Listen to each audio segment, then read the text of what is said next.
శ్రీ గురుభ్యో నమ. సభాయే నమ. వేదిక మీద ఉన్న పెద్దలందరికీ, అట్లాగే సభలో ఆసీనులైన పెద్దలకి నా హృదయపూర్వక నమస్కారాలు. పిల్లలందరికీ కూడా నా హృదయపూర్వక ఆశీర్వచనాలు. నాకు ఈ కర్తవ్యాన్ని అప్పజెప్పినప్పుడు గౌరవ ముఖ్యమంత్రి గారు నాతో మాట్లాడుతూ ఒక మాట అన్నారు. నైతికత అన్నది ప్రారంభం కుటుంబంలో ప్రారంభం కావాలి. తల్లి మాట వినడం, తండ్రి మాట వినడం, అన్నదమ్ముల్ని ప్రేమించడం ప్రారంభమైతే సమాజాన్నంతటినీ ప్రేమించడం తనంత తానుగా అలవాటవుతుంది. ఇవాళ కుటుంబాలలో విలువలు తగ్గిపోతున్నాయి. కుటుంబ సభ్యుల మధ్య ప్రేమ, అవగాహన తగ్గిపోతున్నాయి. కాబట్టి మీరు విద్యార్థులను ఉద్దేశించి ప్రసంగాలు చేసిన, ఆధ్యాత్మిక ప్రవచనాలు చేసిన ఈ విషయాన్ని దృష్టిలో పెట్టుకుని కుటుంబ విలువలు పెరగడానికి దోహదపడేటట్టుగా మీ ప్రసంగాలు చేయవలసింది అని కోరారు. ఇది మొట్టమొదటిసారి ప్రభుత్వ పక్షాన జరుగుతున్నటువంటి విద్యార్థుల సమ్మేళనం కాబట్టి నాకు ఎవరు ఈ కర్తవ్యాన్ని అప్పచెప్పారో వారు నాకు చేసిన సూచనని నేను ఔదలదాల్చవలసి ఉంటుంది. కాబట్టి వారు చేసిన సూచనతోటే నా ప్రసంగాన్ని ప్రారంభం చెయ్యాలి అని నేను అనుకున్నాను. కుటుంబం అనేది భగవంతుడు మనకిచ్చిన గొప్ప వరం. తల్లి కడుపున పుడతాం. నిజానికి ఈ తల్లి కడుపున పుట్టాలి అని ఎవరు నిర్ణయించుకోరు.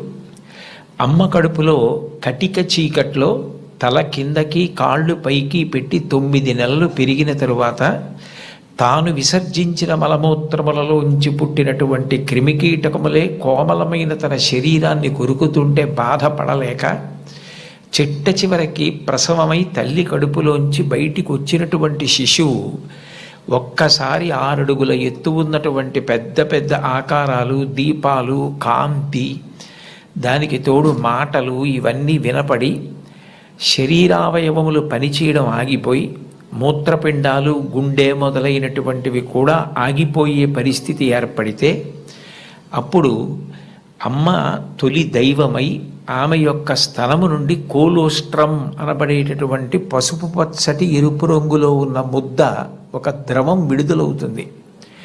అది భగవంతుడు పెట్టినటువంటి ఒక గొప్ప వ్యవస్థ. ఏమీ తెలియనటువంటి పసిపిల్లవాడు అంత భయానక స్థితిలో అటువంటి ఆకారాలు, వెలుతురు చూసి భీతిల్లిపోతే లోపల ఉన్నటువంటి మలం గడ్డ కట్టేసి నల్లగా అయిపోయి, బ్లాక్ స్టూల్ అంటారట దాన్ని, నల్లగా అయిపోయి ఆ మలాన్ని విసర్జించడం చేతకాక హృదయ స్పందన కూడా ఆగిపోయే స్థితి ఏర్పడితే అప్పుడు పిల్లవాడికి గొప్ప స్వాంతన కలిగి కే మొదలైనటువంటి విటమిన్లతో కూడుకుని మళ్ళీ లోపల ఉన్న ప్రధానమైన అవయవాలన్నీ పనిచేసి గడ్డ కట్టినటువంటి మలం బయటికి వెళ్ళిపోయేటట్టుగా చేయగలిగిన శక్తి కలిగిన కోలోస్ట్రం అమ్మ యొక్క స్తనం నుంచి విడుదలవుతోంది. ఈ మాటలు నేను చెప్పట్లేదు. చాలా ప్రఖ్యాతమైనటువంటి ఒక గైనకాలజిస్ట్, ఒక డాక్టర్ గారు, రామాంజనేయులు గారని, వారు ఒక పుస్తకం రాశారు. ఆ పుస్తకం ఇంగ్లీష్లో ఉంది, మాతృదేవో భవ అని. ఆ పుస్తకంలో ఆయన వైద్యశాస్త్రాన్ని స్త్రీకి అన్వయం చేసి అసలు స్త్రీ అన్న ప్రాణి లేకపోతే ఈ సృష్టి లేదు, ఒకవేళ సృష్టి జరిగినా నిలబడే అవకాశం లేదు. తండ్రి కోట్లకు పడగలెత్తినవాడు కావచ్చు, గొప్ప అధికారి కావచ్చు, కానీ పుట్టినటువంటి పసిబిడ్డ ఆకలితో ఏడుస్తుంటే ఆ పసిబిడ్డకి పాలు పట్టగలిగినటువంటి శక్తి అమ్మకొక్కదానికే ఉంటుంది. నేను ఈ బిడ్డని రక్షించుకోవాలి అన్న తాపత్రయం, ఆ తిరుగులేని ప్రేమ అమ్మకి మాత్రమే ఉంటుంది. అది కేవలం మనిషిలో కాదు. మీరు ఏ ప్రాణిని తీసుకోండి, కోడి గ్రద్దని చూస్తే హడిలిపోతుంది.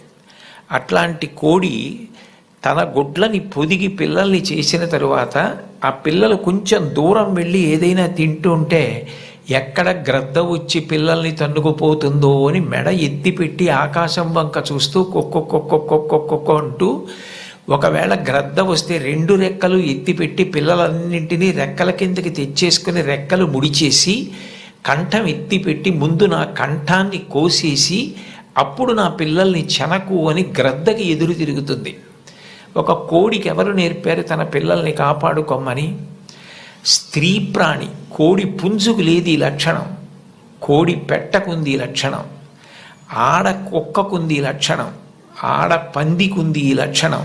స్త్రీ ప్రాణి ఎక్కడ ఉన్న లోకంలో బిడ్డల్ని కడుపులో పెంచుకోవడం, కడుపుని గర్భాలయం చేయడం, కన్న బిడ్డలకి పాలిచ్చి పెంచి పెద్ద చేయడం, అంత అవ్యాజానురాగంతో స్త్రీ చేసేటటువంటి త్యాగం లేకపోతే ఈ సమాజం లేదు.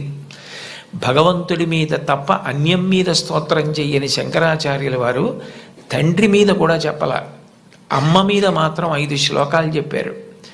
5 శ్లోకాల్లో ఒక శ్లోకంలో అంటారు, ఆస్తాం తావదీయం ప్రసూతి సమయే దుర్వార శూలవ్యధ నైరుచ్యం తనుశోషణం మలమయీ శయ్యాచ సంవత్సరి ఏకస్యాపి నగర్భభారణ భరక్లేశస్య యస్య క్షమః దాతుం నిష్కృతి ఉన్నతోపి తనయత్తస్యై జనన్యై నమః అంటారు. 9 నెలలు కడుపు పెద్దదై వికారమును పొంది తాను వంగలేక పని చేసుకోలేక తిందామంటే ఆహారం సహించక ఎంతో కష్టపడి తాను మరణ సదృశమైనటువంటి వేదన పొంది అన్ని నిప్పులు పడి బిడ్డని ప్రసవించి ఆ బిడ్డకి పాలిచ్చి పెంచి పెద్ద చేసి ఏడాది పాటు చలికాలం లేదు, వర్షాకాలం లేదు, మంచంలోనే మలమూత్ర విసర్జన చేస్తే ఆ మలమూత్రములను తుడిచి కడిగి బిడ్డని రక్షించి తాను ఉపవాసాలు చేసి చిట్ట చివరికి అవసరమైతే పిల్లవాడు ఎంత పెద్దవాడైనా వాడికి ఏదైనా కించిత్ అనారోగ్యం కలిగిందంటే భయం వేసినటువంటి మనసుతో నా ఆయుర్దాయం కూడా నువ్వే పోసుకొని బ్రతుకని అనగలిగినటువంటి వ్యక్తి ప్రపంచంలో ఉంటే అది అమ్మ ఒక్కతే. అందుకే అమ్మ లాంటి ప్రాణి లోకంలో లేదు. శాస్త్రాలు కూడా మొట్టమొదటి నమస్కారం ఎవరికి చేయించాయి అంటే మాతృదేవో భవ. మాతృదేవో భవ అంటే భగవంతుడు అమ్మ రూపంలో ఉన్నాడు అని కాదు దాని అర్థం. అమ్మయే భగవంతుడై ఉన్నది, భగవతి అమ్మ. అమ్మ భగవంతుడు 2 కాదు. ఎందుకనంటే ప్రాణం పోయేటప్పుడు కూడా ఎక్కడ కొడుక్కి ఇబ్బంది కలుగుతుందోనని కొడుక్కి ఇబ్బంది కలగకుండా వాడికి ఏ విధమైనటువంటి క్లేశము పొందకుండా తాను వెళ్ళిపోవాలని తల్లి కోరుకుంటుంది. సభలో చెప్పడం నాకు ఇష్టం లేదు, కానీ నేను ఉద్యోగం చేసిన రోజుల్లో నాతో పాటు ఉద్యోగం చేసినటువంటి ఒక వ్యక్తి తల్లి, ఆమెకి గుండె నొప్పి వస్తోందని తెలిసినా కొడుక్కి చెప్తే ఎక్కడ కొడుకు వైద్యానికి తీసుకెడతాడో, ఎక్కడ కొడుక్కి చాలా డబ్బు అయిపోతుందో, ఆడపిల్లలు పెళ్లికి ఎదిగొచ్చారు, మగపిల్లలు చదువుకుంటున్నారని చెప్పడం మానేసి కొడుకు నిద్రపోవడానికి వెళ్ళిపోతుంటే పిలిచి ఒక్కసారి ఇలా కూర్చొని ఒళ్ళో తల పెట్టుకుంటానని, ఒళ్ళో తలపెట్టుకుని నేను నిద్రపోయిన తర్వాత నువ్వు వెళ్ళి పడుకో అని అంటే ఆవిడ ఉద్దేశ్యం ఏంటంటే ఆవిడ శాశ్వత నిద్రలోకి వెళ్ళిపోతోంది. ఆ కొడుకు ఒళ్ళో తల పెట్టుకుని పడుకుంటే కొంతసేపటికి తల్లి కదలటం లేదని వాడు కదిపి చూస్తే తల్లి శరీర త్యాగం చేసేసింది. ఆ తర్వాత తెలిసింది, తన భార్య చెప్పింది, కొంచెం గుండెల్లో నొప్పిగా ఉందమ్మా, బరూపం చేయలేకపోతున్నాను, కానీ వాడికి మాత్రం నువ్వు చెప్పకు సుమా అని ఒట్టేయించుకుందట కోడలతో. అది తల్లి అంటే. అమ్మ అంటే అంతటి ప్రేమైకమూర్తి. అమ్మ లాంటి వ్యక్తి జీవితంలో ఇక దొరకదు. జీవితంలో అన్నిటికన్నా పెద్ద నేరం ఏమిటంటే అమ్మకి చెప్పలేము అన్న పని మనం చేయడమే. ఏ పని మనం చేస్తామో అది అమ్మకి చెప్పగలగాలి. మీరు ఏ పని చెయ్యండి, ఇది అమ్మకి నేను చెప్పలేను అన్న పని మీరు జీవితంలో ఎప్పుడూ చెయ్యకూడదు. భగవంతుడెంతో అమ్మ అంతే. మీరు మహాత్ములైన వారి ఎవరి జీవిత చరిత్ర పరిశీలించండి. అమ్మకి నమస్కారం చెయ్యకుండా, అమ్మ గొప్పతనం చెప్పకుండా లేరు. ఈ రాష్ట్రానికి ముఖ్యమంత్రి చేసినటువంటి ప్రాతస్మరణీయులు టంగుటూరి ప్రకాశం పంతులు గారు తన జీవిత చరిత్రలో వ్రాసుకున్నారు. తాను మిడిల్ స్కూల్లో ప్రవేశించినప్పుడు 3 రూపాయలు జీతం కట్టలేకపోతే 25 మైళ్ళ దూరం నడిచి వెళ్ళి వాళ్ళ బావగారిని అప్పడిగితే ఆయన దగ్గర కూడా డబ్బు లేకపోతే మళ్ళీ 25 మైళ్ళు వెనక్కి తిరిగి వచ్చి, అమ్మ అప్పు దొరకలేదు, బావగారికి దగ్గర కూడా లేవుట, నేను చదువు మానేస్తానంటే అప్పటికే ఆ తల్లికి ఉన్నది ఒకే ఒక్క పట్టు చీర. ఆ పట్టు చీర పట్టుకెళ్ళి ఆ రాత్రికి రాత్రి తాకట్టు పెట్టి ఆవిడ ఆ డబ్బు పట్టుకొచ్చి చదివిస్తే ప్రకాశం పంతులు గారు బ్యారిస్టర్ అయ్యి రాష్ట్రానికి ముఖ్యమంత్రి అయ్యారు. ఆయన తన జీవిత చరిత్రలో అమ్మ గురించి అంత గొప్పగా రాసుకున్నారు. ఏపీజే అబ్దుల్ కలాం గారు, ఆయన పేరు చెప్తే పిల్లలు పరవశించిపోతారు. కాకినాడలో ఒకసారి నేను గోశాలకు వెడుతుంటే సాయంకాలం వేళ పిల్లలు స్వచ్ఛందంగా, అదేం ఎవ్వరూ నిర్వహించింది కాదు, వాళ్ళంతట వాళ్ళుగా బయటికి వచ్చి కొవ్వొత్తులు పట్టుకుని ఎడుతున్నారు కొంతమంది. నాకు ఏమిటి ఇక్కడ ఏమీ కనపట్టలేదు, ఇక్కడ ఏమీ నినాదాలు లేవు, నడిపిస్తున్న వాళ్ళు లేరు, పిల్లలు ఎందుకు కొవ్వొత్తులు పట్టుకుని వెళ్తున్నారని నేను వాళ్ళని అడిగాను, ఏమ్మా ఎందుకు ఎడుతున్నారని. మహానుభావుడు అబ్దుల్ కలాం గారు శరీరం విడిచిపెట్టేశారండి, అందుకని కొవ్వొత్తులు పట్టుకుని ఎడుతున్నా ఉన్నారు. నేను ఈ మధ్య కాలంలో ఒక నాయకుడు వెళ్ళిపోతే, ఒక వ్యక్తి మరణిస్తే పిల్లలు స్వచ్ఛందంగా కొవ్వొత్తులు పట్టుకుని వెళ్ళడం చూసింది అబ్దుల్ కలాం గారి విషయంలో చూశాను. అటువంటి అబ్దుల్ కలాం గారు వింగ్స్ ఆఫ్ ఫైర్ అని ఇంచుమించు తన జీవిత చరిత్ర ఆ పుస్తకంలో వ్రాసుకున్నారు. 2వ ప్రపంచ యుద్ధ సమయంలో గోధుమలు రేషన్లో దొరుకుతున్నటువంటి రోజుల్లో అమ్మగారు రొట్టెలు ఒత్తి పిల్లలందరికీ పెడుతుంటే అందరి తలో 4 రొట్టెలు తినాలి. ఆ రోజు రొట్టె కూర బాగుందని కలాం గారు ఇంకో రొట్టె వేయి, ఇంకో రొట్టె వేయి అని తిన్నారు. అప్పటికి చిన్నవారు, చదువుకుంటున్నారు. ఇంకో రొట్టె వెయ్యని తినేస్తే అన్నగారు వచ్చి, నువ్వు రొట్టెలు ఎక్కువ తినేశావు, 2వ ప్రపంచ యుద్ధం జరుగుతోంది, రేషను గోధుమలు దొరకట్లేదు, అమ్మకి రొట్టెలు లేవు, నీకు పెట్టేసింది, అలా తినచ్చా అన్నారు. అమ్మకి తినవలసిన రొట్లు తాను తినేశానన్న న్యూనతాభావంతో కలాం గారు బలబలా ఏడుస్తుంటే తల్లిగారు వచ్చి గట్టిగా కౌగిలించుకొని, నాన్న నువ్వు తింటే నేను తిన్నట్టేరా, నాకు చాలా సంతోషంగా ఉంది అంది మా అమ్మ. అమ్మ ఒకరోజు వస్తుంది, ఆ రోజు ఈ కలాం ఈ శరీరాన్ని విడిచిపెట్టి నీకు నమస్కారం చేయడానికి వస్తాడు. On the day of the final judgement అని రాసుకున్నారు ఆయన. ఆ రోజు నువ్వు ఏ అన్నం కూడా తినడం మానేసి పెట్టి నన్ను పెంచి పెద్ద చేశావో, ఈ శరీరంతో ఈ మేధస్సుతో నేను దేశ సేవ చేసి కృతార్థుడనై ఆ అమ్మ కన్నా కొడుకు అని నీకు కీర్తి తెచ్చి వచ్చి నీ పాదములకు నమస్కరిస్తానని రాసుకున్నారు. అమ్మకి అబ్దుల్ కలాం గారు ఇచ్చినటువంటి గౌరవం అంత గొప్పది. మహాత్ముల జీవితాలు ఎవరివి మీరు చదవండి. అంతవరకు ఎందుకు, మీ అందరికీ తెలిసిన్నటువంటి వ్యక్తి నోరి దత్తాత్రేయుడు గారని, ఇవాళ ప్రపంచ ప్రఖ్యాత క్యాన్సర్ స్పెషలిస్ట్, ఒకప్పుడు భారతదేశానికి రాష్ట్రపతి పదవి నిర్వహించినటువంటి వ్యక్తి, మాన్యులు శ్రీ నీలం సంజీవరెడ్డి గారికి క్యాన్సర్ వస్తే వారే ఆ వైద్యం చేసి ఆ వ్యాధి పోయేటట్టు చేశారు. ఆయన చిన్నతనంలో పడిన కష్టాల గురించి ఆయన వ్రాసిన పుస్తకం చదివితే ఆశ్చర్యం వేస్తుంది.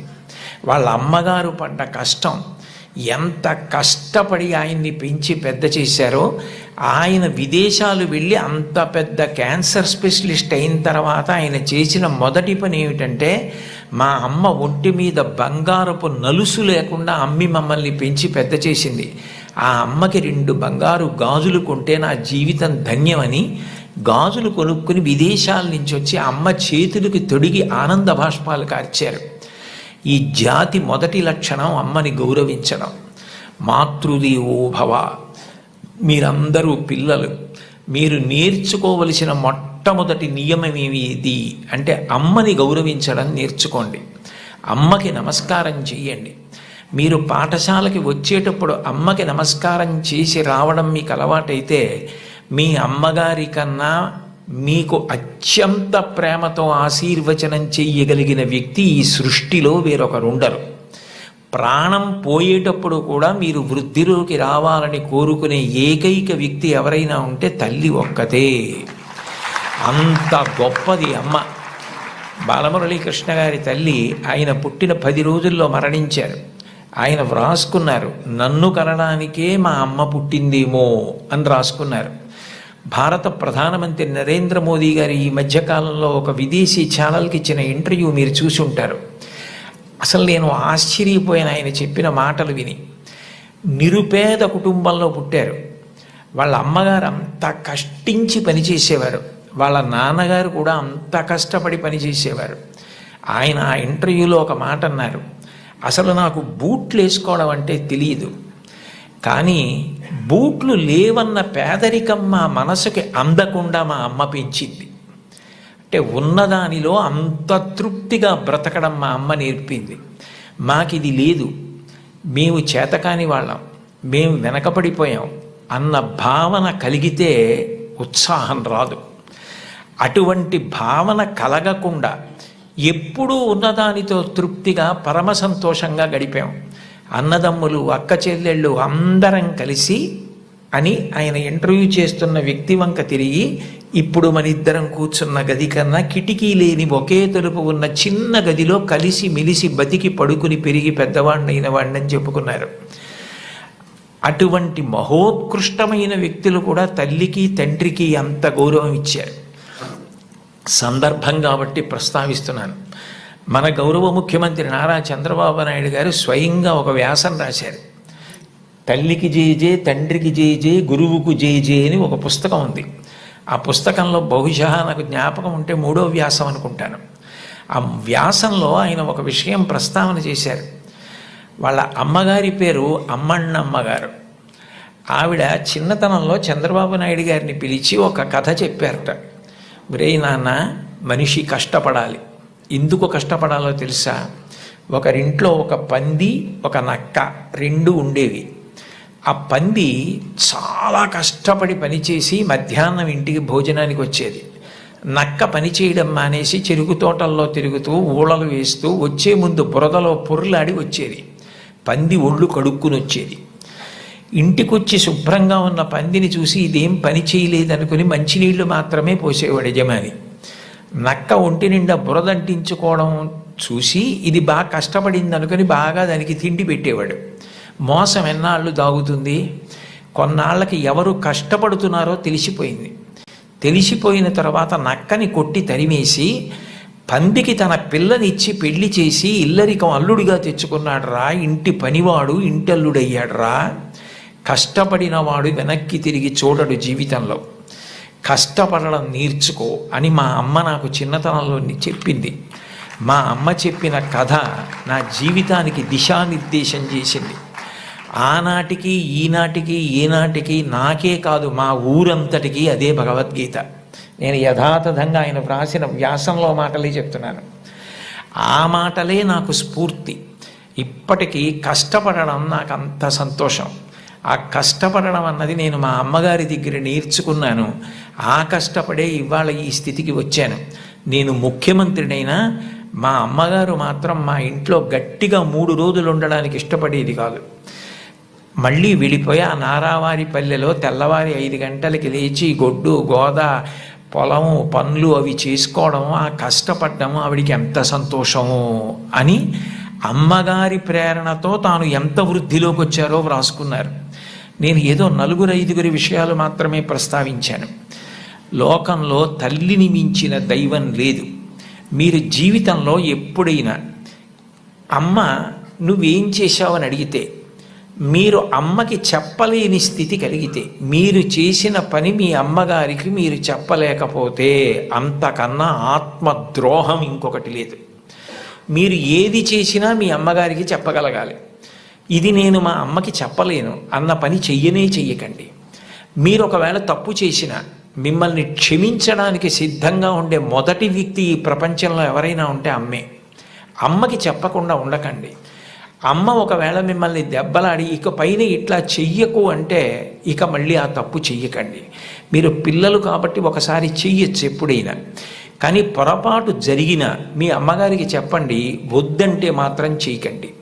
బహుశా కుటుంబం దగ్గరే నైతిక విలువలు మొదలవుతాయి. కుటుంబ విలువల గురించి ప్రస్తావన చెయ్యండి అని చెప్పి తన అనుభవంతో ఆయన నాకు సూచన చేయడానికి కారణం అదే అయి ఉంటుంది. తల్లి ఎంత గొప్పదో తండ్రి అంత గొప్పవాడు. తండ్రిని జీవితాంతం దైవంతో సమానంగా చూడాలి. పితృదేవోభవ, భగవంతుడే తండ్రి రూపంలో ఉన్నాడు.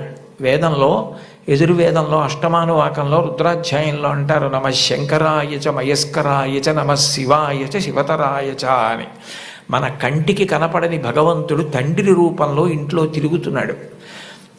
ఎప్పుడు బిడ్డ వృద్ధిలోకి రావాలని అహరహం కోరుకునేవాడు ఎవరైనా ఉంటే తండ్రి. తను ఎంత కష్టపడనివ్వండి, ఆయన బెంగపెట్టుకోడు. కానీ ఆయన కోరుకునేది ఒకటే, పుత్రాది చేత్ పరాజయం. తను ఎంత కీర్తి సంపాదించినా తనకన్నా కూడా కీర్తివంతుడు కొడుకై, ఈయనకన్నా ఈయన కొడుకు గొప్పవాడండి అనిపించుకొని కొడుకు చేతిలో ఓడిపోతాట తండ్రి ఆనందపడిపోతాట. అంటే తండ్రికి ఈ కొడుకు పట్ల ఎంత ప్రేమ ఉంటుందో చూడండి. ఈ సందర్భం వచ్చింది కాబట్టి మీకు ఒక విషయం మనవి చేస్తాను. నేను ఒకప్పుడు విశాఖపట్నంలో ధర్మసోపానాల మీద ప్రసంగాలు చేస్తున్నాను. ఆ రోజుల్లో విశాఖపట్నంలో ఉన్న పాఠశాలల్లో ఉన్న విద్యార్థులకి మా నాన్నగారు అన్న విషయం మీద మాట్లాడమని వ్యాసరచన పోటీ నిర్వహించారు. వ్యాసరచన పోటీ నిర్వహిస్తే కొన్ని వందల మంది పిల్లలు పాల్గొన్నారు. అందులో 10 పేపర్లు చిట్ట చివర సెలెక్ట్ చేసి నాకు పంపించారు. ఇందులో ఫస్ట్, సెకండ్, థర్డ్ ప్రైజులు నిర్ణయించమని. నేను పేర్లు చూస్తే ఒకవేళ నాకు ఏదైనా పక్షపాతం కలుగుతుందేమో, సుశీల అని కనపడింది అనుకోండి, తెల్లవారుజామునే మా అమ్మ గుర్తొచ్చి ఒక మార్క్ ఎక్కువ వేస్తానేమో అని నేను పేర్లు చూడకుండా పేపర్లు దిద్ది మార్కులు వేసేసి తర్వాత పేర్లు చూశాను. చూస్తే నేను ఫస్ట్ ప్రైజ్ ఇచ్చినటువంటి వ్యక్తి ఒక మహమ్మదీయ బాలిక. నేనేం మార్చలేదు సుమండి, అట్లాగే ఇచ్చేసాం. అప్పుడు ఆ బహుమతులు ఇస్తున్న సభకి అప్పుడు తిరుమల తిరుపతి దేవస్థానాలకి కార్యనిర్వహణాధికారి మాన్యులు శ్రీ ఎల్వి సుబ్రహ్మణ్యం గారు, ఆయన ముఖ్య అతిథిగా వచ్చారు. ఆయన ప్రైజ్ ఇస్తూ ఈ పిల్ల ఏం రాసింది మైక్లో చదివి వినిపించమనండి అన్నారు. అంటే ఆ పాప పేపర్ చదివింది. అందులో ఆమె ఏం రాసిందంటే, వాళ్ళ అమ్మగారు టీచరు, వాళ్ళ నాన్నగారు కూడా ఏదో ఉద్యోగం, ఆయనకి బ్లడ్ క్యాన్సర్ వచ్చింది, చూసుకోలేదు, ముదిరిపోయింది, 3 నెలల్లో చనిపోతారని చెప్పారు.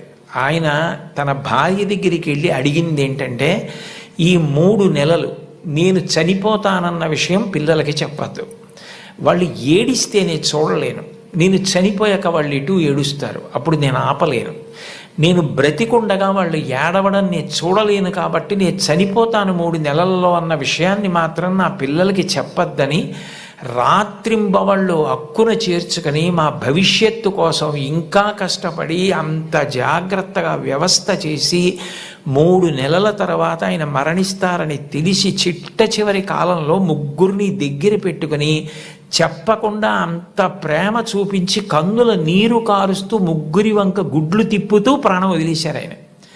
తండ్రి అంటే అది. అంతటి త్యాగశీలి మా నాన్న. ఇది నాకు తెలిసున్న తండ్రి. ఇంతకన్నా తండ్రి గురించి చెప్పడం నాకు రాదని రాసింది ఆ అమ్మాయి. ఆ అమ్మాయికి ఫస్ట్ ప్రైజ్ ఇచ్చాం. తండ్రి అంటే అంత గొప్పవాడు. మీకోసం ఏ త్యాగం చేయడానికైనా సిద్ధంగా ఉంటాడు. అబ్రహాం లింకన్ గారు అమెరికాకి అధ్యక్షుడైన తర్వాత మొట్టమొదటిసారి సినేట్లో సభ ఏర్పాటు చేసి పారిశ్రామికవేత్తల్ని, ధనవంతుల్ని అందరినీ పిలిచి దేశాభివృద్ధి కొరకు వారు విరివిగా పెట్టుబడులు పెట్టవలసిన అవసరం గురించి ప్రసంగం చేస్తున్నారు. లోకంలో ఎప్పుడూ అసూయ, పక్షపాతం, సంకుచితత్వం ఇవి కూడా ఉంటాయి. వెలుగుతో పాటే చీకటి. అందులో ఒక ధనవంతుడికి అసూయ కలిగింది. ఇంత పేదవాడు ఈయన అమెరికా అధ్యక్షుడు అవడం ఏమిటని అకస్మాత్తుగా సభలో లేచి నిలబడి, లింకన్ అదృష్టం కలిసి వచ్చి ఇవాళ అమెరికా అధ్యక్షుడు అయ్యావు, నేను వేసుకున్న ఈ బూటు మీ నాన్నగారు కుట్టింది అని బూటు చూపించాడు. అందరూ ఆశ్చర్యపోయారు. అబ్రహాం లింకన్ కూడా హతాశుడయ్యారు ఒక్క నిమిషం. కానీ వెంటనే ఆయన తేరుకుని తాను కూర్చున్న కుర్చీలోంచి లేచి నిలబడి ముకుళిత హస్తాలతో ఆ పారిశ్రామికవేత్తకి నమస్కారం చేసి, మీరు నాకు మహోపకారం చేశారు, ఇంత కష్టపడి పెంచి మా నాన్నగారు పెద్ద చేసి ఉండకపోతే ఇవాళ నేను అమెరికా అధ్యక్షుడిని అయ్యేవాడిని కాను. నేనే స్మరించవలసింది మా నాన్నగారిని. నేను స్మరించకపోయినా మీరు గుర్తు చేశారు. నిజమే, మా నాన్నగారు బూట్లు కుట్టేవారు, నాకు కూడా నేర్పారు బూట్లు కుట్టడం, చెప్పులు కుట్టడం. ఎప్పుడైనా మీ బూటు మీకు వదులైపోతే నాకొక్క ఫోన్ చేయండి, నేను అమెరికా అధ్యక్షుడినైనా ఆయన కొడుకుని. ఆయన కుట్టిన బూటుకి మరమ్మత్తు చేయడం నా అదృష్టంగా భావించి మీ ఇంటికి వచ్చి మరమ్మత్తు చేసి వెడతాను. అది నా తండ్రికి నేను ఇవ్వగలిగిన కితాబ్ అన్నారు. సభ అంతా కరతాళ ధ్వనులు మారిమోగిపోయింది. అది తండ్రికి అబ్రహాం లింకన్ ఇచ్చిన గౌరవం. తండ్రి పేరు చెప్పేటప్పటికి ఎంతటి మహితాత్ములు కూడా అంతటి మర్యాద, అంతటి గౌరవాన్ని చూపించారు. లతా మంగేష్కర్ గారు వ్రాసుకున్నటువంటి ఆవిడ జీవిత సంబంధించిన విషయాలు, ఆవిడ జీవితంలో జరిగిన అద్భుతాలతో కూడిన పుస్తకం ఒకటి ఉంది. దాన్ని తెలుగు చేత చేశారు ఈ మధ్య. ఆ పుస్తకం మీరు చదివితే అందులో మీకు ఒక ఆశ్చర్యకరమైన సంఘటన కనపడుతుంది. ఆవిడ చాలా చిన్నతనంలోనే వాళ్ళ నాన్నగారు దీననాథ మంగేష్కర్ వారు ఆవిడికి హిందుస్థానీ సంగీతం నేర్పారు. తండ్రి గారి దగ్గరే నేర్చుకున్నారు సంగీతం. చాలా చిన్న పిల్లప్పుడే ఆవిడికి ప్రథమ బహుమతి వచ్చింది పిల్లల్లో. దిల్ రుబా అని సంగీత పరికరాన్ని ఆవిడికి ఆ రోజుల్లో బహుమానంగా ఇచ్చారు. ఆవిడ ఎంతో అపూర్వంగా తెచ్చి పిల్లకి మొట్టమొదట వచ్చిన బహుమానం కాబట్టి ఇంట్లో పెట్టుకుని దాన్ని అత్యంత విలువగా చూస్తూ ఉండేవారు. ఒక రోజున ఇంట్లో ఎలక ప్రవేశించి బట్టలు అవి కొట్టేస్తోంది. ఆ ఎలక ఒక చోట నిలబడి కనపడింది. వాళ్ళ నాన్నగారు ఆ ఎలకని చంపుదామని చేతికి ఆ దిల్ రుబా అన్న వాద్య పరికరం దొరికితే అది తీసి ఎలకని కొట్టారు. ఆ ఎలక్కి దెబ్బ తగిలింది, పడిపోయింది. కానీ ఈ దిల్ రుబా అన్న సంగీత పరికరం విరిగిపోయింది. ఈ పిల్ల ఏడుపు మొదలుపెట్టింది. లతా మంగేష్కర్, నాకు వచ్చిన మొదటి బహుమతి ఈ పరికరం, మీరు విసిరేశారు ఎలక మీదకి, విరిగిపోయిందని. వాళ్ళ నాన్నగారి దగ్గరికి పిలిచి కౌగిలించుకొని ఆ పిల్లతో అన్నారు, చూడు, ఇట్లాంటి బహుమానాలు నీకు జీవితంలో పెద్ద పెద్ద ఇళ్ళు కట్టి పెట్టుకున్నా కూడా సరిపోనని వస్తాయి. బహుమానాల మీద నువ్వు ఆర్తిని పెంచుకోకు. నీలో ఉన్న కళ పెరగడానికి నువ్వు పరిశ్రమ చేయడం నిరంతరం చెయ్యి. నీ కళని పెంచుకోవడం మీద ఆర్తి నీకు నిలబడితే నీ వెంట ఇట్లాంటి బహుమానాలు పరుగులు పెడతాయన్నారు. భారతరత్న వచ్చిన తరువాత, పద్మ విభూషణ్ వచ్చిన తరువాత వాళ్ళ అమ్మగారు ఆహా అన్నప్పుడు ఆవిడ సభలో ఈ విషయం చెప్పారు. వాళ్ళ నాన్నగారిని గుర్తు చేసుకొని, మా నాన్నగారు చెప్పిన ఆ మాట నన్ను జీవితంలో నిలబెట్టిందని 2 సంఘటనలు చెప్పారు ఆవిడ. 2 అణాల నాణ్యం ఉండేది ఆ రోజుల్లో. ఆ 2 అణాల నాణ్యం, చల్లని నాణ్యం ఒకటి ఇంట్లో ఉంది, ఓ పక్కన పడేసి, ఓ పిల్లాడు నేను మారుస్తాను ఈ నాణ్యం అని దుకాణానికి పట్టుకెళ్ళి ఏదో వస్తువులు అడిగితే ఆ చిల్లర నాణ్యం చూసి ఆ సరుకులమ్మే వ్యక్తి ఇది చల్లని నాణ్యం అవతల పోవని పంపించేశాడు. లతా మంగేష్కర్ చిన్నపిల్ల గౌన్లు వేసుకొని తిరుగుతున్న రోజులు, నేను చూడు వెళ్ళి విజయం సాధించి సరుకులు పట్టుకొస్తానని పరిగెత్తికెళ్ళి గల్లా పెట్టెని ఉండేది, అది పెట్టే తెరవక్కర్లేదు, కన్న ఉండేది, అందులోంచి నాణ్యాలు పడేసేవారు పూర్వం. ఆమె వెళ్ళి ఇదిగో బేడ అంటే 2 అణాల నాణ్యం అనమాట, ఆ కన్నంలోంచి లోపల పడేసి కావలసిన వస్తువులను తీసుకుని వచ్చేసింది ఇంటికి. వస్తువుని ఆ పిల్లాన్ని చూసి, చూడు నువ్వు వెళ్ళి చల్లని బేడతో ఏం తేలైపోయావు, నేను తెచ్చానంది. ఆ మాట విన్నారు. విని లోపల నుంచి బయటికి వచ్చి దీననాథ్ మంగేష్కర్, నువ్వు నీ గొప్ప కాదు, నువ్వు నా కూతురువని మీ పెట్టెలో పడేశాను ఇవ్వండి అంటే తీసి చూడకుండా వస్తువులు ఇచ్చేశాడు. కానీ ఇవాళ సాయంకాలం ఆయన డబ్బులు లెక్క పెట్టుకుంటాడు. చల్లని బేడ దొరుకుతుంది, గుర్తు పట్టచ్చు పట్టకపోవచ్చు. నువ్వు ఇలా మోసం చేయడం ఈ వయస్సులో నేర్చుకుంటే నీ జీవితం ఎలా వృద్ధిలోకి వస్తుంది, నువ్వు ఎట్లా బాగుపడతావు? ఈసారికి నీకు చిన్నతనం కలిగితే కలిగింది, నీకు ఇంకొక బేడ ఇస్తాను, ఈ బేడ పట్టుకెళ్ళి నువ్వు ఆయనకి ఇచ్చేసి, అయ్యా నేను మిమ్మల్ని మోసం చేశాను, మీ గళ్ళాపెట్టిలో వేసింది సరి అయిన బేడ కాదు, నేను తప్పు చేశాను, ఇంకెప్పుడు ఇట్లాంటి పని చేయను, నా తండ్రికి అగౌరవం తేను, మా నాన్నగారికి ఈ విషయం తెలియదు, నన్ను మందలించి పంపారు అని చెప్పి వెళ్ళి ఇచ్చేసి వచ్చేసేయండి. ఆమె ఆ నాణ్యం పట్టుకెళ్ళి ఇచ్చేసి క్షమాపణ చెప్పి వచ్చేశారు. ఆ సంఘటన నా జీవితాంతం నాకు జ్ఞాపకం ఉండిపోయింది. ఆ పైన నా జీవితంలో నేను ఎప్పుడు ఎవరిని మోసం చేయడానికి ఇష్టపడలేదు, మా నాన్నగారి ముఖం ఆయన మాట గుర్తొచ్చింది అని చెప్పుకుందావిడే. తండ్రి మాట పిల్లల్ని చెక్కుతుంది. తండ్రి మాట పెడచెవిన పెట్టకండి. తండ్రి గారు మిమ్మల్ని ప్రేమగా పిలిచి చెప్పినా, కోపంగా చెప్పినా, తండ్రి యొక్క వ్యధ, ఆయన హృదయంలో మీరు పాడైపోకూడదన్న ఆర్తి ఉంటుంది తప్ప మిమ్మల్ని ఏదో దండించాలనేటటువంటి తాపత్రయం ఉండదు. తండ్రి మిమ్మల్ని ఎప్పుడు ఏ మాట అన్నా దాన్ని ప్రేమతో, నాన్నగారు తప్ప ఎవరంటారు ఇట్లా, ఆయనకి తప్ప అధికారం ఎవరికి ఉంది, మా అమ్మకి తప్ప ఎవరికి ఉంది అధికారం అని మీ అమ్మగారి మాట, నాన్నగారి మాట వినడం మీరు నేర్చుకోండి. మీకు తెలియకుండానే మీకు నైతిక విలువలు చాలా అలవాటు అవుతాయి. ఎందుకంటే మీరు పాడయ్యే మాటలు, మీరు పాటించకూడని మాటలు మీ తల్లిదండ్రులు మీకు ఎప్పుడూ చెప్పరు. కుటుంబ విలువల్లో మీరు తప్పకుండా గమనించవలసినది, తల్లి తండ్రి ఎంత గొప్పవాళ్ళో మీ తోబుట్టువులు కూడా అంతే గొప్పవాళ్ళు. మీ కన్నా ముందు పుట్టిన అన్నని గౌరవించాలి, మీకన్నా వెనక పుట్టిన వాళ్ళని మీరు అంత ప్రేమించగలగాలి. ఒక్కొక్క వ్యక్తి యొక్క జీవితం చెక్కబడడానికి కారణం ఒక్కొక్కసారి తోబుట్టువులు అవుతారు.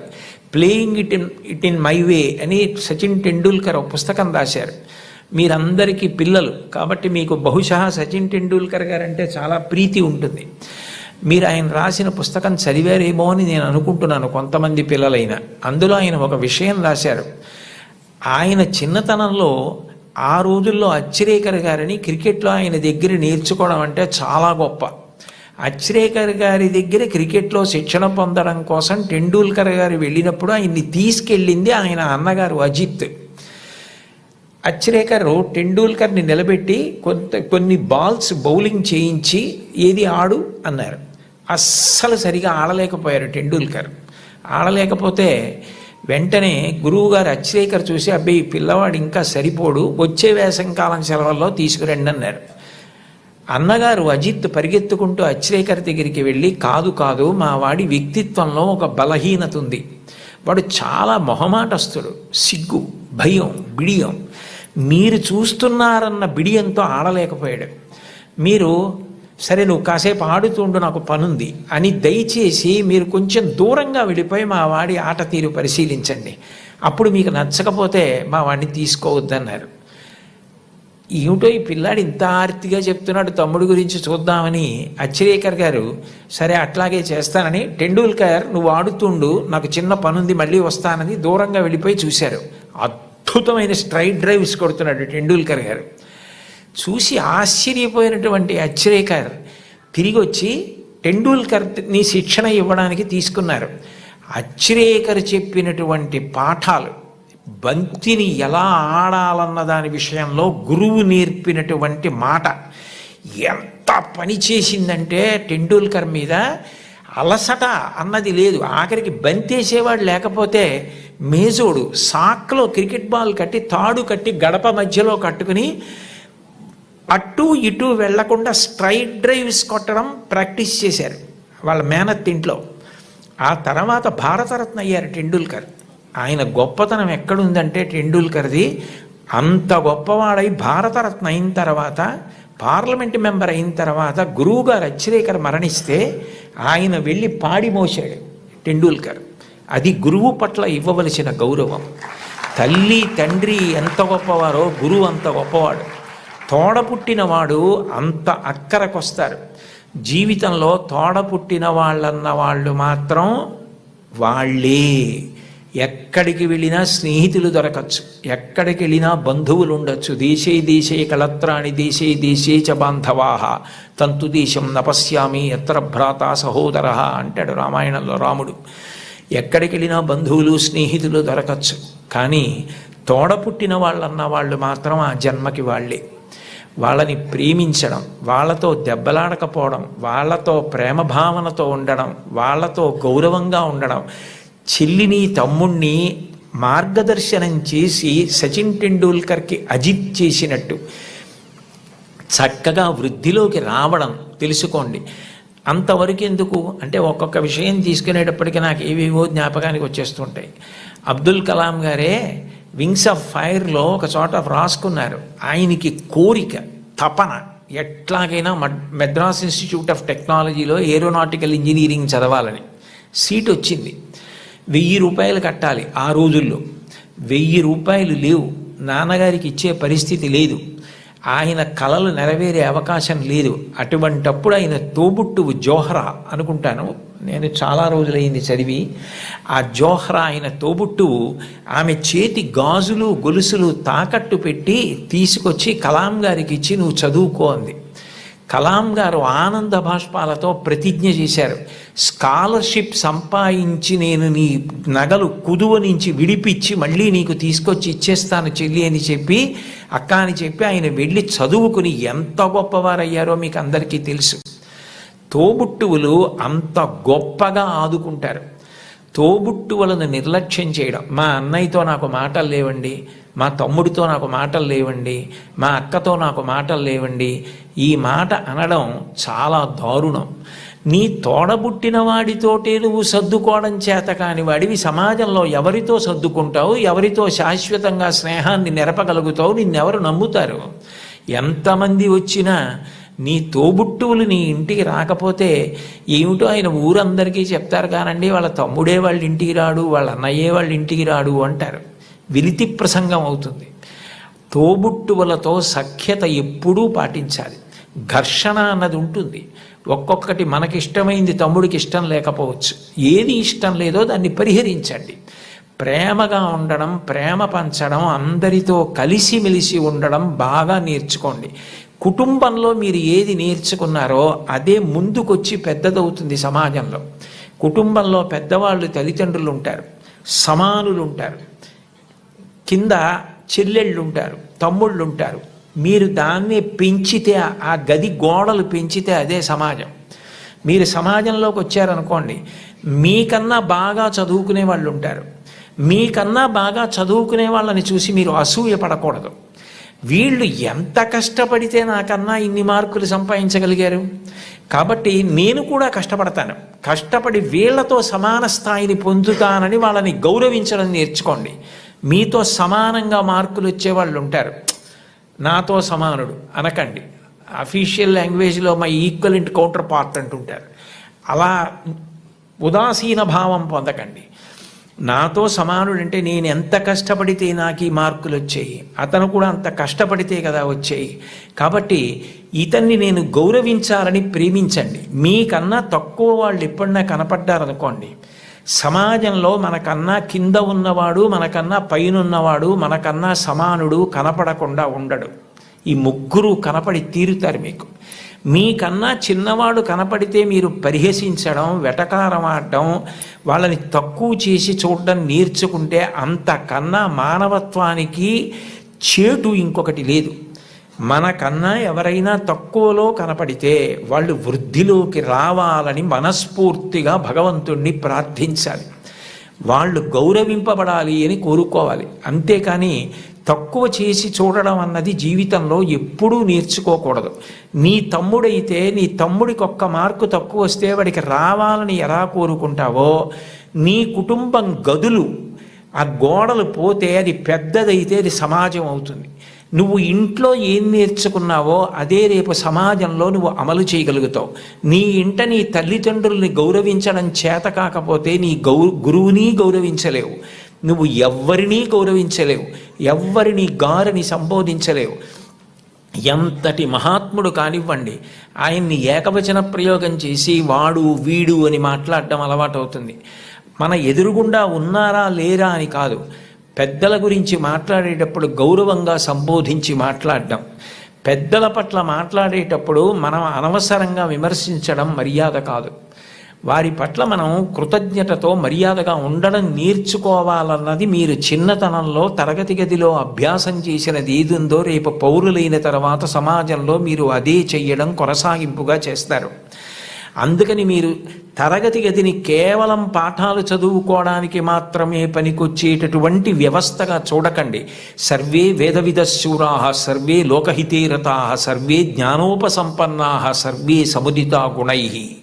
ఒక్కటి జ్ఞాపకం పెట్టుకోండి, ఏమీ చదువుకోనటువంటి వ్యక్తి చేసినటువంటి నేరం పట్టుకోవడం చాలా తేలిక.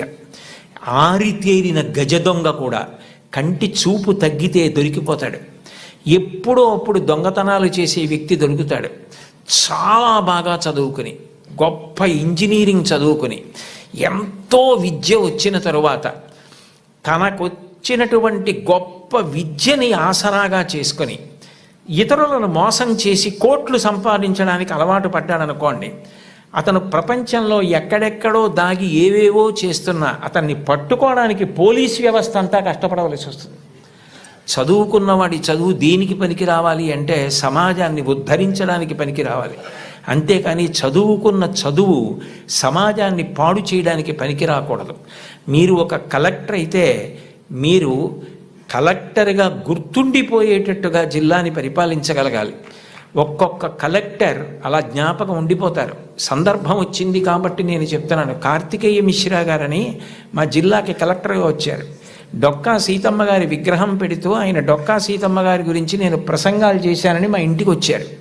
మా ఇంటికి వచ్చి ఆయన వచ్చినప్పుడే నేను మంచినీళ్ళు బయట నుంచి కొని తెచ్చుకుంటుంటే ఆయన చూశారు. ఏం గురువుగారు మీకు మంచినీళ్ళు లేవా అని అడిగారు. అడిగితే నేను అన్నాను, అయ్యా మాకు ఇక్కడ మంచినీళ్ళు లేవండి, ఉప్పు నీళ్ళు వస్తాయి, అందుకని మంచినీళ్ళు కొనుక్కుంటూ ఉంటామన్నాను. మీకేనా ఈ ప్రాంతం అంతానా అన్నారు. ఈ ప్రాంతం అంతా మంచినీళ్ళు లేవండి అన్నాను. ఆయన మీరు నమ్మండి నమ్మకపోండి, ఇప్పుడు కార్తికేయ మిశ్రా గారిని పొగిడితే నాకేదో ఆయన పదవి ఇస్తారనడానికి నేను ఉన్న ఉద్యోగమే పదవి విరమణ చేసేశాను. నాకేం దాని మీద ఆశ లేదు. యథార్థం చెప్పాలి కాబట్టి చెప్తున్నాను. ఆయన హతాశులై సోఫాలో వెనక్కి కూర్చుని నేను జిల్లా కలెక్టర్గా ఉన్న చోట మంచినీళ్ళు లేక ఇంతమంది ఇబ్బంది పడితే నాకు అది అవమానం గురువుగారు, పరమ అవమానం అని వెంటనే ఫోన్ చేసి అధికారులతో మాట్లాడి మీరు నమ్మండి 10 రోజుల్లో ఇళ్ళకి కాదు కొళాయి వేయించుకోలేని వాళ్ళు నీళ్లు పట్టుకోవడానికి కూడా గొట్టాలు వేయించారు. ఇప్పటికే ఆ ప్రాంతం అంతా కార్తికేయ మిశ్రా గారిని తలుచుకుంటారు. అంటే నువ్వు కలెక్టర్ అయితే అలా పేరు తెచ్చుకోగలగాలి, నువ్వు ఒక డాక్టర్ అయితే అంత గొప్ప పేరు తెచ్చుకోగలగాలి. మా ఊళ్ళో డాక్టర్ ఐవి రావు అని ఒక డాక్టర్ గారు ఉన్నారు. ఆ డాక్టర్ గారిని చూస్తే జబ్బులు తగ్గిపోతాయని తెల్లవారుజామున 4 గంటలకు ఆయన కోసం మంచులో వెళ్ళి నిలబడతారు. ఆయన కూడా అలాగే వైద్యం చేస్తారు. వ్యక్తిగత జీవితమే లేదు. నేను అప్పుడప్పుడు అంటుంటాను, డాక్టర్ గారు మీకు సినిమాలకు వెళ్ళాలని ఉంటుందా అని. ఆయన పెద్ద నవ్వు అంటారు, సినిమాకి వెళ్ళిన 2.5 గంటల్లో కోటేశ్వరారు నేను ఒక్క 10 మందిని వైద్యం చేసి చూసి వాళ్ళు సంతోషంగా వెళ్ళిపోయి వాళ్ళకి ఆరోగ్యం కలిగితే వాళ్ళ పని వాళ్ళు చేసుకుని సంపాదించుకుని బతికితే నాకు అంతకన్నా ఏం కావాలండి. సినిమా ఇచ్చే ఆనందం కన్నా ఈ తృప్తి నాకు ఎక్కువ గురువుగారు. ఇది చదువుకున్న వాడికి అది లేకపోతే అనవసరం అన్నారు. ఒక డాక్టరు తన వృత్తి మీద తానే విసుక్కుంటే అది మనిషి బ్రతకవలసిన విధానం అంటే అది మోరల్ వాల్యూస్ అంటే. అది లేని విద్యకు అందం ఎక్కడుంది? అది పువ్వే, సువాసన లేకపోతే అందం ఏది? మీరు ఏది చెయ్యండి అది రావాలంటే మీరు కుటుంబంలో నేర్చుకోవాలి. గురువుని గౌరవించడం తప్పకుండా నేర్చుకోవాలి. గురువు లాంటి వ్యక్తి లోకంలో ఉండడు. ఎందుకనంటే అమ్మా నాన్న సంపాదించినది ఏదుందో అది అమ్మా నాన్న శరీరం వదిలిపెట్టేసిన తరువాత వీలునామా వ్రాసినా వ్రాయకపోయినా పిల్లలకి వెళ్ళిపోతుంది. కానీ ఒక గురువు సంపాదించినది ఏదుందో అది మాత్రం ఆయన కడుపున పుట్టిన పిల్లలకి వెళ్ళదు. అహరహం రాత్రనక పగలనక కష్టపడి అనేక గ్రంథాలు చదివి జ్ఞాపకం పెట్టుకుని దాన్ని జ్ఞాపకానికి తెచ్చుకుని తాను ప్రభావితుడై ఎవరైనా అడగగానే తాను చెప్పకుండా ఉండలేక గడ్డి తిని తయారు చేసుకున్న పాలని దూడ వచ్చి పొదుగులో గుద్దినంత మాత్రం చేత ఆవు పాలు విడిచిపెట్టేసినట్టుగా తాను ఇంత కష్టపడి నేర్చుకున్న విషయాల్ని లోకహితం కోసం చెప్పే గురువు ఉన్నాడే, అట్లాంటి గురువు లోకంలో దొరకడు. మీ టీచర్ గారి కన్నా గొప్ప వ్యక్తి ఉండడు. ఒక్కటి గుర్తుపెట్టుకోండి, సర్వేపల్లి రాధాకృష్ణన్ గారికి అంత ప్రీతి పిల్లల మీద ఎందుకు ఏర్పడిందంటే మీరు ఆయన జీవిత చరిత్ర చదవండి. ఆయన మైసూరులో పనిచేస్తున్న రోజుల్లో అశుతోష్ ముఖర్జీ గారని కలకత్తాలో, ఆ రోజుల్లో భారతదేశంలో కలకత్తా విశ్వవిద్యాలయం అంటే చాలా ప్రఖ్యాతి. దానికి వైస్ ఛాన్సలర్గా సర్వేపల్లి రాధాకృష్ణన్ గారిని రమ్మంటే సర్వేపల్లి రాధాకృష్ణన్ గారు అక్కడికి వెళ్ళడానికి సంశయించారు. కొత్త ప్రదేశం, కొత్త భాష అని. కాదు మీరు రావలసిందే, ఇక్కడికి వస్తే మీకున్నటువంటి విద్య ప్రపంచ ప్రఖ్యాతి పొందుతుంది, మీరు రావలసిందే అంటే ఆయన అన్యమనస్కంగా మైసూరు విశ్వవిద్యాలయానికి రాజీనామా చేసి కలకత్తా విశ్వవిద్యాలయానికి వైస్ ఛాన్సలర్గా వెళ్ళిపోతున్నప్పుడు సామానంతా సర్దుకుని వెళ్ళడానికి సిద్ధపడ్డారు. మీరు రాధాకృష్ణన్ గారి జీవిత చరిత్ర చదవండి, నేను అక్షరం అబద్ధం చెప్పట్లేదు, అవసరం నాకు లేదు. గుర్రబండిలో మైసూరు రైల్వే స్టేషన్కి వెళ్ళడానికి సర్వేపల్లి రాధాకృష్ణన్ గారు సిద్ధపడుతుంటే పిల్లలందరూ వచ్చి విశ్వవిద్యాలయం నుంచి మీలాంటి గురువు మాకెక్కడ దొరుకుతాడు, మీరు చెప్పిన పాఠాలతో మేము ఇన్ని విషయాలు నేర్చుకున్నాం, మీరు గుర్రాలు లాగిన బండిలో వెళ్ళడానికి వీల్లేదని వీధులన్నీ మైసూరు స్టేషన్ వరకు పువ్వులు చల్లి పిల్లలు గుర్రపు బండిని లాగి ఆ దంపతుల్ని కూర్చోపెట్టి మైసూరు స్టేషన్కి తీసుకెళ్లారు. ట్రైన్ ఎక్కిస్తే రాధాకృష్ణన్ గారికి మైసూరు ప్లాట్ఫామ్ కనపడలేదు. అంతమంది పిల్లలు నిలబడి అశ్రుధారలతో ఆయన్ని విడిచి ఉండలేక ఏడుస్తూ ఆయనకి నమస్కారం చేస్తుండగా ట్రైన్ విడిపోతే ఒక ఉపాధ్యాయుడు పిల్లల మీద ఇంత ప్రభావం చూపించగలడనమాటని తన పుట్టినరోజుగా చేయవద్దని ఉపాధ్యాయ దినోత్సవంగా చేయమని తల్లి తండ్రి తర్వాత మీ భవిష్యత్తు గురించి అంత వెంపర్లాడే వ్యక్తి ఎవరైనా ఉంటే గురువు ఒక్కడే. అంబేద్కర్ గారు భారత రాజ్యాంగ నిర్మాత. తెల్లవారి లేస్తే ఆయన్ని స్మరిస్తాం. అటువంటి అంబేద్కర్ గారు భీమ్రావ్ అంబేద్కర్. నిజానికి ఆయన పేరులో భీమ్రావ్ అన్నది ఆయన పేరులోది కాదు. ఆయనకి చిన్నతనంలో ఒక్కొక్కసారి అన్నం తినడానికి ఇబ్బంది కలిగితే ఒక ఉపాధ్యాయుడు తాను తెచ్చుకుని మధ్యాహ్నం తినవలసిన భోజనంలోంచి కొంత భోజనాన్ని అంబేద్కర్ గారికి పెట్టి అంత ప్రేమతో చూశాడు. ఏ భీమ్రావ్ అన్న ఉపాధ్యాయుడు తనని అంత ప్రేమతో చూశాడో ఆ పేరు తన పేరులోకి కలుపుకున్నారు అంబేద్కర్ గారు. కలుపుకుని భీమ్రావ్ అంబేద్కర్ అని పెట్టుకున్నారు. మీరు కావాలంటే ఈ విషయాలు ఏపీజే అబ్దుల్ కలాం గారు ఇండామిటబుల్ స్పిరిట్ అని ఓ పుస్తకంలో ఎన్ని అద్భుత విషయాలు రాశారో అందులో ఇది కూడా ఉటంకించారు ఒకసారి ఒక సభలో. కాబట్టి గురువుని గౌరవించడం, అంబేద్కర్ గారిని గౌరవించడం అంటే అంబేద్కర్ గారు గురువుని ఎలా గౌరవించారు, టెండూల్కర్ తన గురువుని ఎలా గౌరవించాడు, గురువు పేరెత్తేటప్పటికీ ఈ దేశంలో ఎంత గౌరవాన్ని చూపించేవారు. ఎంఎస్ సుబ్బలక్ష్మి గారు చచ్చిపోతే కలాం గారు రాష్ట్రపతి భవన్ నుంచి చెన్నై వెళ్ళి నా తల్లి, ఈ గడ్డ, నేను పుట్టిన ఈ దేశం, ఎంఎస్ సుబ్బలక్ష్మి ముగ్గురు నాకు తల్లు లేని పాడిమోశారు. అది సంస్కారం. వాళ్ళు చరిత్రలో మిగిలిపోయారు మహితాత్ములై. అంటే నేను చెప్పేది గురువుని గౌరవించడం అన్న మాట అంత గొప్పది. కలాం గారు అంత గొప్పవారయ్యారు. అంత గొప్పవారై రాష్ట్రపతి పదవి విడిచిపెట్టేసిన తర్వాత తిన్నగా పిల్లలకి పాఠం చెప్పడానికి వెళ్ళిపోయారు. ఈ దేశం పిల్లల గురించి ఆయనకి ఎంత ఆర్తో మహానుభావుడు. చిట్ట చివర గుండెపోటు వస్తుంటే కూడా పిల్లలకి మాట్లాడుతూ ఒరిగిపోయారు. అంతటి మహానుభావుడు పుట్టిన గడ్డ. అటువంటి కలాం గారు తన జీవితంలో అంత గొప్పవాడవడానికి కారణం ఒక గురువు అని రాసుకున్నారు.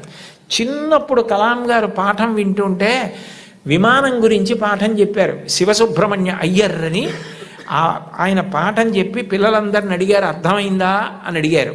కలాం గారు లేచి నాకు అర్థం కాలేదు అన్నారు. గురువుగారి దగ్గర ధైర్యంగా ఉండాలి. మీ అమ్మగారెంతో, మీ నాన్నగారెంతో, మీ గురువుగారు అంతే. వాళ్ళ తర్వాత మీ గురించి అంత ప్రేమ చూపించేది ఆయనే. మీరు గొప్పవారై మీరు వృద్ధిలోకి వస్తే అంత సంతోషపడిపోయేది ఆయనే. ఆ గురువుగారు అర్థం కాలేదా అన్నారు. ఇంకో 2-3 పిల్లలు లేచి అర్థం కాలేదన్నారు. సరే, అందరూ పిల్లలు సాయంకాలం సముద్ర తీరానికి రండి అన్నారు. రామేశ్వరంలో ఆ రోజుల్లో చదువుకునేవారు చిన్నప్పుడు కలాం గారు. రామేశ్వరం సముద్రపుటుడు ఉంది.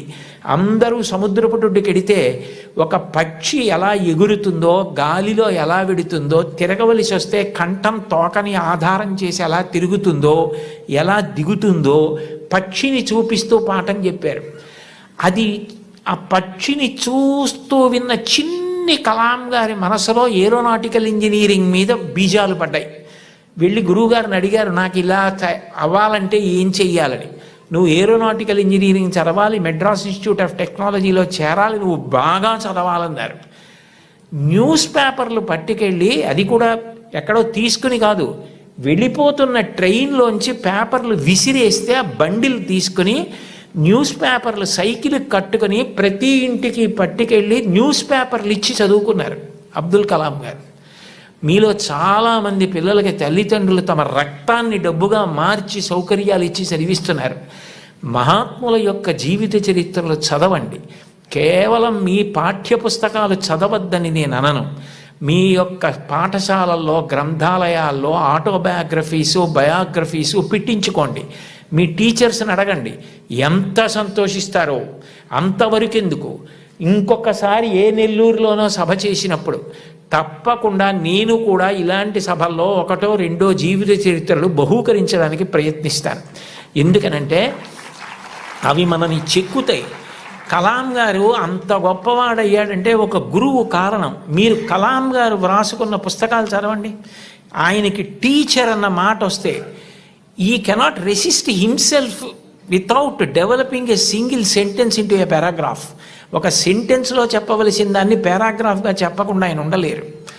ఆయన ఈ లైట్ వెయిట్ భూమికి దగ్గరగా ఎగిరేటటువంటి విమానాన్ని డెవలప్ చేయవలసి వచ్చినప్పుడు సరిగ్గా చేయలేకపోతే కోపం వచ్చి ప్రొఫెసర్ శ్రీనివాసన్నని శుక్రవారం మధ్యాహ్నం పిలిచి సోమవారం పొద్దున్నకి చూపించకపోతే నీ స్కాలర్షిప్ ఆప్ చేస్తానన్నారు.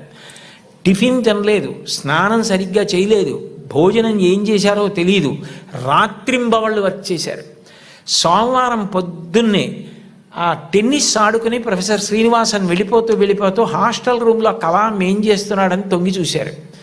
ఇచ్చిన టైం కన్నా ముందే రాత్రింబవళ్ళు కష్టపడి బోర్డు మీద డయాగ్రామ్ వేసి దానికి సంబంధించిన రిపోర్ట్ తయారు చేసిన కలాంని ఆ అవుట్ఫిట్ తోటే, టెన్నిస్ అవుట్ఫిట్ అంటే టెన్నిస్ ఆడుకోవడానికి వేసుకునే బట్టలు, వాటితోటే వెళ్ళి కౌగిలించుకున్నారు మా గురువుగారు శ్రీనివాసన్ గారు. ఆయన నా భుజాన్ని తట్టి నన్ను ప్రోత్సహించి పడిన ఆనందం నన్ను ఇంత గొప్ప స్థాయికి పెంచి పెద్ద చేసిందని తన టీచర్స్ గురించి ఎంత గొప్పగా రాసుకున్నారో. గురువుల్ని నింద చేయడం, గురువుల్ని విమర్శించడం, గురువుల్ని హాస్య వస్తువులుగా వాడుకోవడం ఈ జాతికి సిగ్గుచేటు. గురువు పేరు చెప్పేటప్పటికీ నేల మీద పడిపోయారు. రామాయణంలో అంతటి రాముడు విశ్వామిత్రుడి పిలిస్తే దగ్గరికి వెళ్ళి నిలబడి ఇమౌస్మ మునిషార్దూల కింకరౌ సముపస్థితౌ ఆజ్ఞాపయ యథేష్టం వై శాసనం కరవామకిం అన్నాడు.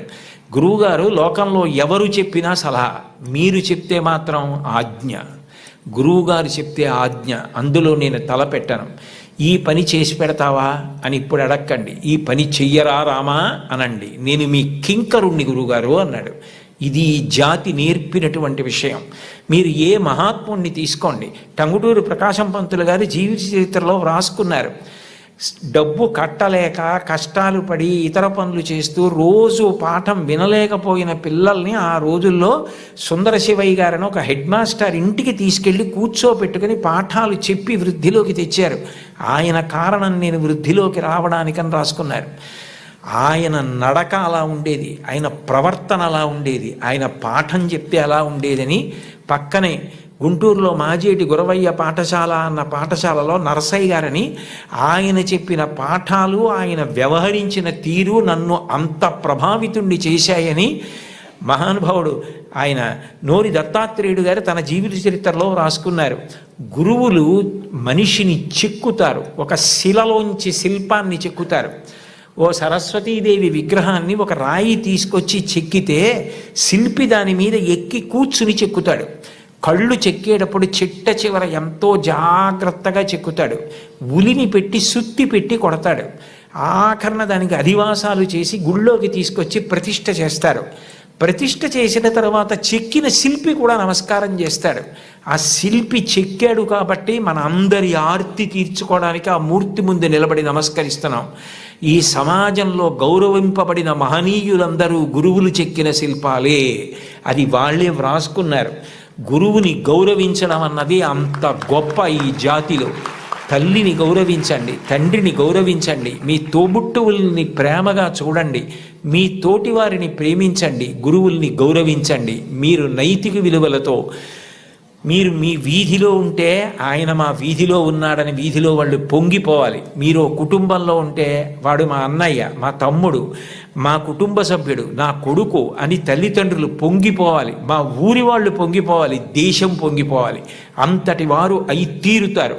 అందుకేనేమో వయసు రీత్యా, అనుభవం రీత్యా జీవితంలో ఎన్నో విషయాలు ఎన్ని వేల మందితోనో సమన్వయమైనటువంటి అంత అనుభవంతో, అంత ఆర్తితో మీ అందరూ వృద్ధిలోకి రావాలని, కేవలం చదువు కాదు దానితో పాటు మీకు నైతిక విలువలు అందాలని, మీరు మంచి పిల్లలని పేరు తెచ్చుకోవాలని ఎంతో తాపత్రయపడి ముఖ్యమంత్రి గారు నిజానికి నేను ఎక్కడో నెల్లూరులో ఉంటే నాకు ఫోన్ చేసి మీరు ఈ పని చేసి పెట్టాలి అని అడిగితే నేను ఎక్కువ ఆధ్యాత్మిక ప్రవచనాల మీద ఆసక్తి చూపిస్తాను. కానీ ఆయన అంత ఆర్తిగా అడిగినప్పుడు పిల్లల కోసం నేను చెయ్యగలిగినది చేసి పెడదామని తప్పకుండా చేస్తానండి అని వారిని గౌరవంగా కలిసినప్పుడు వారు నాకు మొట్టమొదట కోరినది ఏది అంటే, కుటుంబ విలువల గురించి తప్పకుండా చెప్పండి కోటేశ్వరరావు గారు. ఇంట్లో తల్లిని, తండ్రిని, గురువుని, తోబుట్టువుల్ని గౌరవిస్తే పిల్లలు మంచి వాళ్ళు అవుతారు. పిల్లలు మంచి వాళ్ళైతే వాళ్ళు మంచి పేరు తెచ్చుకుంటే, వృద్ధిలోకి వస్తే, దురలవాట్లకి దూరంగా ఉంటే అంతకన్నా మీకు కానీ నాకు కానీ ఏం కావాలి? అందుకని ఇది మీరు చేసి పెట్టాలి అన్నారు. ఆ స్థాయిలో ఉన్న వ్యక్తి నిజానికి అంత బతిమాలి అడగక్కర్లేదు. అంటే ఆయనకి మీ మీద ఎంత తాపత్రయం ఉందో అర్థం చేసుకోండి. నిజానికి నేను ఈ పదవి ఏ గౌరవం కోసం కానీ, ఈ పదవి ఏదైనా ప్రయోజనం కోసం కానీ నేను స్వీకరించినది కాదు. ఒక రాష్ట్రాన్ని నడిపించే వ్యక్తి అంత తాపత్రయపడ్డారు. నేను దానికి ఏమాత్రమైనా ఉపయోగపడితే అంతకన్నా నాకు సంతోషమే ఉంటుంది. కోన శశిధర్ గారితో మాట్లాడుతూ నేను అన్నాను, నేను ఆఖరి 10 ఓవర్స్ ఆడుతున్నానండి, నాకు 66 ఏళ్ళు వచ్చాయి, ఇంకొక 10 ఏళ్ళు మహా అయితే ఇంత స్వేచ్ఛగా సమాజంలో తిరిగి చెప్పగలనేమో. ఈ సమయం నేను పిల్లలకి కొంత కేటాయించి చేయగలిగితే నాకు అంతకన్నా ఆనందం ఏముంటుంది అని ఒప్పుకున్నాను. కాబట్టి నేను చెప్పిన ప్రతి మాట నా గుండెల్లోంచి వచ్చింది తప్ప నా నోట్లోంచి వచ్చింది కాదు. కాబట్టి మీ అందరూ చక్కగా క్రమశిక్షణతో వృద్ధిలోకి వచ్చి మంచి పేరు ప్రఖ్యాతులు తెచ్చుకోవాలని నేను త్రికరణ శుద్ధిగా శారదామాత పాదార విందములకు శిరసు తాటించి సాంజలిబంధకంగా నమస్కరిస్తూ, ఇంత గొప్ప సదస్సులో పిల్లల కోసం ఇంత ఆర్తితో ఏర్పాటులు చేసిన చోట మాట్లాడడానికి అవకాశం ఇచ్చిన పెద్దలందరికీ నా హృదయపూర్వక కృతజ్ఞతలు ఆవిష్కరిస్తూ స్వస్తి.